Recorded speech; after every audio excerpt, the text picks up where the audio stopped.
dia, Espírito Santo. És bem-vindo aqui. Nós estamos aí juntas nesse propósito de contar essa história, de contar esse testemunho das coisas que Deus faz. E eu quero compartilhar hoje com vocês uma palavra que, nesse momento de tanta dificuldade, como a gente está conversando aí, foi uma palavra que o Senhor me deu. Salmo 23, versículo 4. Ainda que eu ande pelo vale da sombra da morte, não temerei mal nenhum, porque tu estás comigo. O teu bordão e o teu cajado me consolam. Preparas uma mesa para mim na presença dos meus adversários. Unges a minha cabeça com óleo, o meu cálice transborda. A bondade e a misericórdia certamente me seguirão todos os dias da minha vida, e habitarei na casa do Senhor por todo sempre. Aqui o Senhor está fazendo me fazia uma promessa. Ainda que você ande pelo vale da sombra da morte, não tenha medo, eu estou com você. E eu me firmava nessa palavra. Aí lembro que um dia eu e a Ruth conversando, aí eu falei para Ruth, o que eu faço da minha vida, Ruth? Hoje, parar não é uma opção. Por quê? Eu não posso simplesmente fechar as portas, virar e ir para casa, porque eu tenho que pagar as pessoas que eu devo. Eu não posso simplesmente fazer de conta que eu não devo para as pessoas, fechar a porta e ir embora. Eu preciso pagar essas pessoas. Mas eu já estou com uma vontade tão grande de parar. Eu estou tão cansada. Eu estou tão angustiada. Eu não estou conseguindo. Eu não estou conseguindo ver uma saída. Parece que as portas todas se fecharam para mim. E aí a Ruth falou a seguinte frase, que foi muito forte, sabe? Ela também estava cansada. Ela também estava fadigada, porque às vezes eu atrasava o pagamento dela. E ela falou para mim, Leia, coloca uma coisa na sua cabeça. Pior que tá, não vai ficar.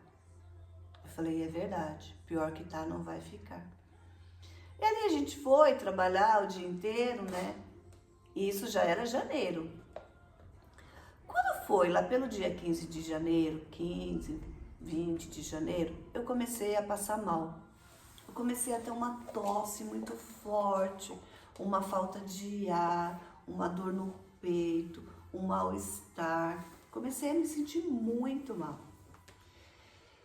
E eu chegava na loja, eu tomava o remédio, eu tossia tanto, eu vou te falar, e aí, sobrou pulmão aí? Porque tem alguma coisa aí dentro de tão forte que era.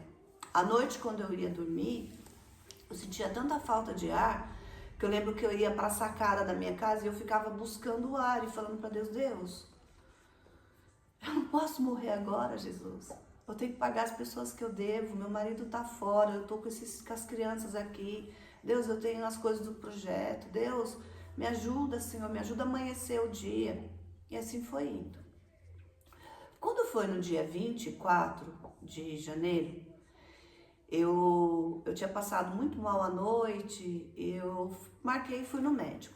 Aí fiz uma passei no médico para fazer uma radiografia do pulmão. Aí fui numa clínica, cheguei lá, passei com o médico. Aí quando fui fazer a radiografia, o aparelho estava quebrado. Aí não deu para fazer. Aí ele falou assim, vou fazer uma guia e me indicou um outro lugar para ir. Aí fui nesse outro lugar. Quando eu cheguei nesse outro lugar, um monte de... Era um lugar particular, assim, era um consultório, tinha o convênio da empresa do meu marido. Aquele monte de gente, aquele monte de idoso. E assim, aí cheguei, entrei, falei, ainda bem que eu não vou ter que passar no médico aqui, ainda bem que eu vou só fazer a radiografia. Quando eu entreguei o papel para fazer a radiografia, o médico da onde eu tinha passado antes não tinha colocado o carimbo. E eu não podia fazer, porque ou eu voltava lá, ou eu passava no médico lá onde eu estava, para ele me dar outra guia, tá? E eu para fazer a radiografia. Aí, ou eu pagava, mas naquele momento eu tava sem dinheiro, eu não conseguia pagar. Aí eu falei, ah, tá bom, então eu vou passar no médico aqui e vou, para ele me dar uma outra guia, me dar o carimbo e aí eu faço o raio-x. Aí esperei ali mais de horas e fiquei observando aquilo, né? Falei, meu Deus, como que uma pessoa, ela não tem um respeito? Porque o ser humano, às vezes a gente faz isso com o outro e a gente não percebe, sabia? Poxa, se eu sei que eu posso atender uma pessoa a cada 15 minutos, por que eu vou marcar 10 na mesma hora? Aí eu falo, será que as pessoas não percebem que o tempo é tão importante? E que às vezes se é importante para ele, é importante para o outro também, que agendou um horário? Mas aí esperei lá e tossindo. Aí quando eu passei nele, ainda falei pro médico, falei assim, nossa doutor, ainda falei, olha como eu sou. Aí ainda falei pra ele assim, poxa doutor, você não acha que o senhor tinha que rever a sua agenda? Porque são tantos velhinhos ali fora esperando, e é um que tosse, é outro que espirra, é um passando mal, às vezes pode passar doença nessa espera, né? Ele falou assim, é verdade, mas eu não consigo ninguém para me ajudar. Eu falei, consegue sim, então diminui o número de pessoas que você marca. Aí ele ainda brincou comigo e falou assim, você é direta, né? Eu falei, não, é que eu não gosto de esperar. Se eu marcar com você, eu vou estar naquele horário esperando, então eu gosto que faça a mesma coisa comigo. Aí ele falou, tá bom. O que você precisa? Eu falei, então, eu fui no outro médico, preciso de um carimbo aqui, o senhor carimba para mim fazer o raio-x? Ele falou, tudo bem, vai lá e faz e volta direto e traz para eu ver. Fica na porta esperando. Assim que sair o resultado, você já fica na porta esperando. Tá bom. Não vou fazer você esperar tudo que você já esperou de novo. Falei, ah, muito obrigada por mim, mas eu me preocupo que os outros estão lá esperando. Tá bom. Fui, fiz o exame e voltei. Quando eu voltei, ele olhou pro exame e falou assim, se eu fosse você, eu ia pro hospital. Eu falei, mas por que ir pro hospital? Ele falou assim, ó, você tem uma mancha muito estranha no seu pulmão, muito estranha mesmo. Se eu fosse você, eu ia pro hospital e fazia uma tomografia. Porque essa mancha, ela não tá com uma aparência muito boa. A sua tosse é muito forte, você só não tá com febre, mas você tá com falta de ar, está com dificuldade para falar. Então, se eu fosse você, eu iria pro hospital. Aí eu falei para ele assim, ai, mas eu não posso ir pro hospital hoje. A minha filha, ela vai fazer vestibular amanhã cedinho e eu tenho que levá-la para fazer vestibular. Ele falou assim, ó, só tô dizendo que você teria que ir pro hospital. Eu falei, não, então tá bom. O senhor me passa um remédio, que eu vou tomar esses remédios e eu vou melhorar. Ah, tá bom, só tô dizendo que a senhora tinha que ir pro hospital. Eu falei, tá bom. Fui embora, catei a receita, comprei os remédios, voltei para casa, não estava me sentindo muito bem. No dia seguinte de manhã, fui com a minha filha, ela fez prestar a prova do vestibular, fiquei lá o tempo todo sentada lá do lado de fora, esperando ela terminar a prova, porque era num lugar um pouco mais longe, voltei para casa. Quando foi à noite, eu buscava o ar e eu não achava, assim, sabe? Começou a me dar aquele desespero, parecia que tinha uma coisa fechando a minha garganta, eu não conseguia respirar direito. Aí eu falava, Deus, não deixa eu morrer com os meus 3 filhos aqui não sozinha, Senhor, me ajuda a amanhecer. Aí amanheceu, fui na casa da Ruth, né, a minha escudeira, a minha amiga, eu falei com ela e com o marido dela, falei, você pode me levar lá no hospital? Eu não consigo dirigir até lá e eu tô passando muito mal, tô com muita falta de ar. Aí meu olho parecia assim, uma olheira, parecia que eu tinha passado carvão no olho, assim, de tão mal que eu tava. Aí fui pro hospital. Cheguei no hospital, levei o raio-x que eu tinha feito. A médica falou a mesma coisa. Nossa, que mancha estranha você tá. Vamos fazer inalação e vamos fazer uma tomografia. Aí fiz a inalação, aí na sequência já fiz a tomografia. Quando saiu o resultado da tomografia, eu tava sentada ali, né, esperando o resultado junto com as outras pessoas, né, na sala de espera. Eu vi que a médica, ela já voltou com uma máscara.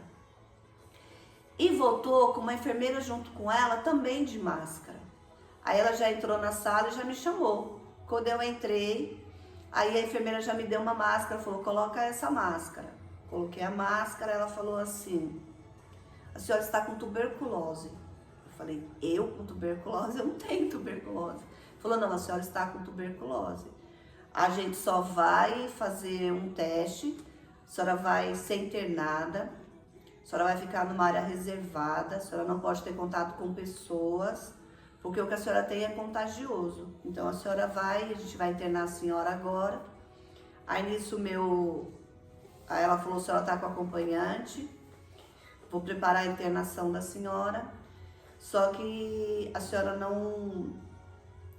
fica aqui, não sai daqui. Aí nisso, o que eles fizeram?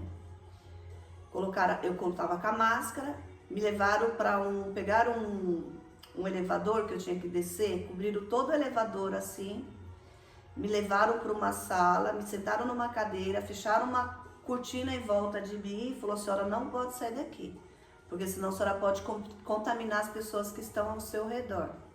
E a gente precisa ver as pessoas da sua casa que conviveram com a senhora, bababá, bababá, cadê seu... Aí meu cunhado veio, né, fez lá o papel da minha internação, aí eu liguei pro meu marido, ele falou assim, vou voltar. Eu falei, não volta, porque se o que eu tenho contamina, não volta. Outra coisa, você vai ter que comprar passagem, a gente não tá podendo nesse momento, fica aí.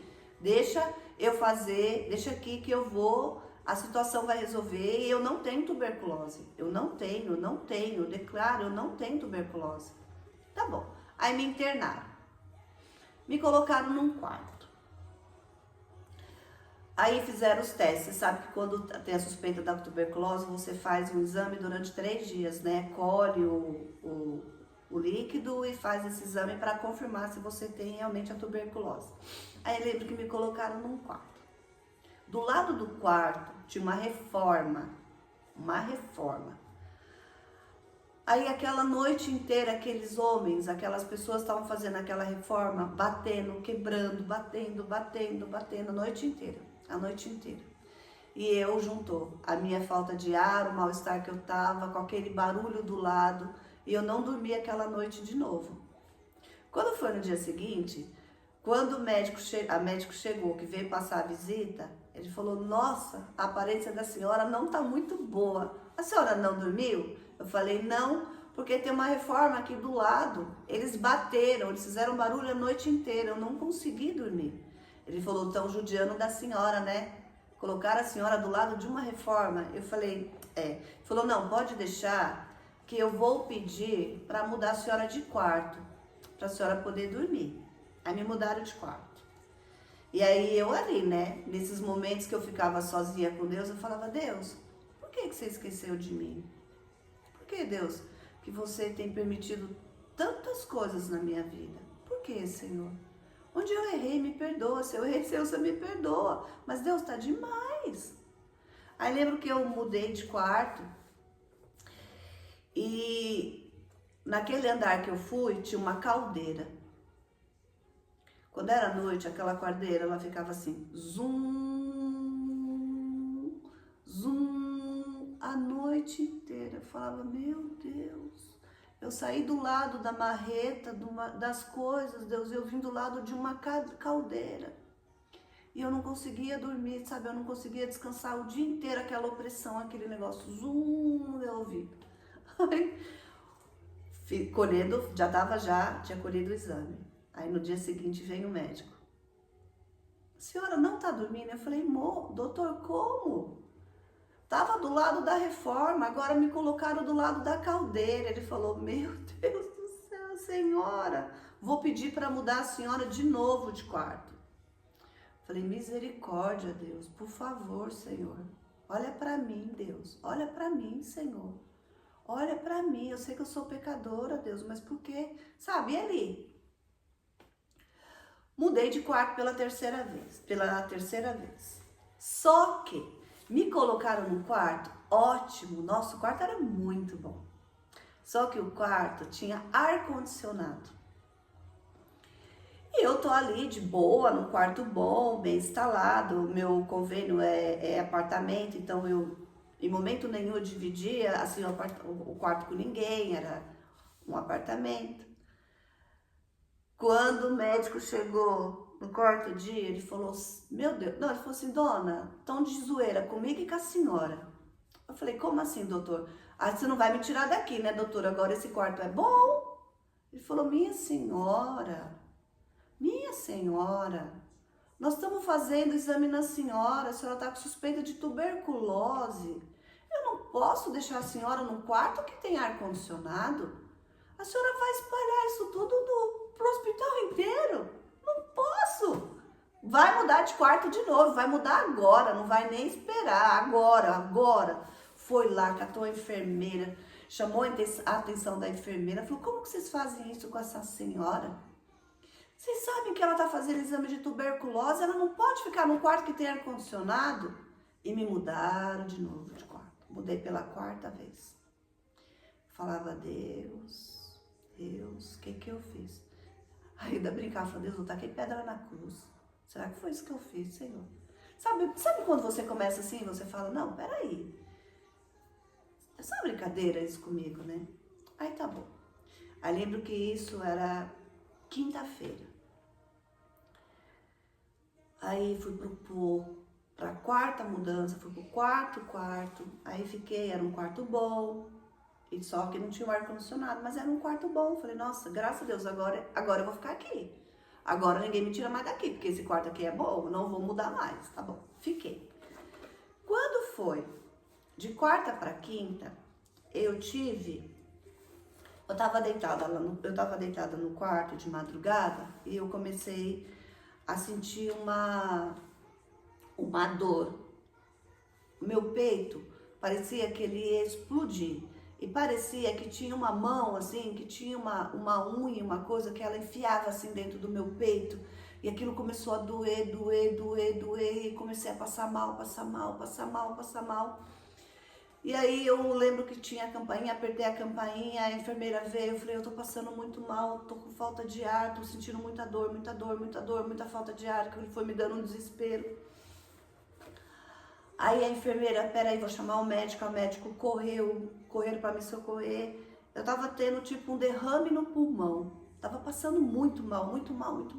Aí correram ali, fizeram todos os procedimentos e aquilo foi, aí conforme os medicamentos foram agindo, eu fui começando a conseguir voltar a respirar, voltar a sentir aquela, sabe, voltar, assim, parecia que o meu corpo tava voltando, assim, sabe?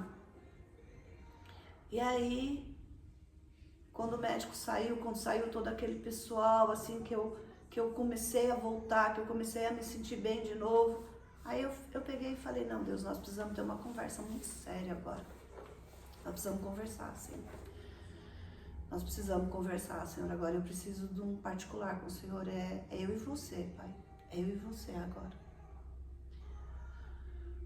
Pai, eu não sei o que está acontecendo comigo. Eu não sei o que está acontecendo comigo. Quando eu acho que a coisa vai melhorar, ela só piora, Senhor, ela só piora. E todo o tempo eu estou te perguntando, Deus, por quê? Por quê? E o Senhor não está me respondendo. Aí uma voz me disse, filha, não é por quê, é pra quê. A árvore, ela precisa ser podada. Ela precisa ser podada. E em todo momento, eu tô com você. Momento nenhum, tudo isso que você está passando, todo momento, tudo que você está vivendo, em momento nenhum eu te deixei sozinha. Em todos os momentos eu estava junto com você. Só que tudo que acontece, tudo isso tem um propósito. Tudo isso tem um pra quê. Eu não faço nada. Você tem que entender, a gente tem que entender que tudo que Deus faz tem um propósito. Tudo. Deus não faz nada por acaso. O acaso não existe. Ele sempre vai fazer com um propósito. Com um pra quê. Não é por que isso, por que aquilo. Não, pra quê, Senhor, então? Pra que você está permitindo que eu estou passando por tudo isso? E hoje, aqui gravando esse vídeo, falando com você, eu entendo pra que ele permitiu. Às vezes tem gente aí que está passando por uma situação de doença e acha que é o fim. Mas aí o Senhor, Ele vem e Ele nos fala. A todo momento, como Ele falava junto para mim. Ainda tem vida aí. Ainda tem vida aí.